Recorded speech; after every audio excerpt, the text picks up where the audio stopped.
নেপালের বিপক্ষে দুটি প্রীতি ম্যাচকে হংকংয়ের বিপক্ষে মূল লড়াইয়ের আগে ভালো প্রস্তুতি হিসেবে দেখছেন জাতীয় দলের অধিনায়ক জামাল ভুঁইয়া। এ নিয়ে কোচ হ্যাভিয়ার ক্যাব্রেরার সঙ্গে নিয়মিত আলোচনা করেছেন এই ফুটবলার। এদিকে নতুন মৌসুমে কোন ক্লাবে যোগ দেবেন সে বিষয়ে এখনও মুখ খোলেননি এই তারকা মিডফিল্ডার।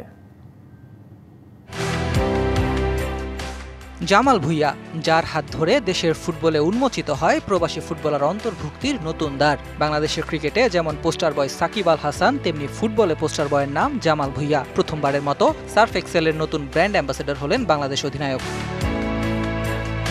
এশিয়ান কাপ বাছাইয়ে সিঙ্গাপুরের বিপক্ষে ম্যাচ শেষে ছুটি কাটাতে ডেনমার্কে গিয়েছিলেন জামাল। সেখান থেকে দেশে ফিরেই সরাসরি যুক্ত হন নতুন ব্র্যান্ড প্রচারণায়। তবে সবকিছুর মধ্যেও তার মূল মনোযোগ জাতীয় দলের প্রস্তুতিতে। নেপালের বিপক্ষে দুটি প্রীতি ম্যাচ সামনে রেখে কোচ হ্যাভিয়ার ক্যাব্রেরার সঙ্গে নিয়মিত যোগাযোগ রাখছেন বাংলাদেশ অধিনায়ক। নেপাল ম্যাচ একটা প্রিপারেশন ম্যাচ, সো এটাও একটা ইম্পর্টেন্ট ম্যাচ।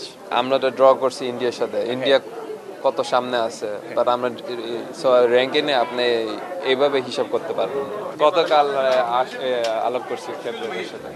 এদিকে 14 আগস্ট শেষ হবে ঘরোয়া ফুটবলের নতুন মৌসুমের দলবদলের সময়সীমা।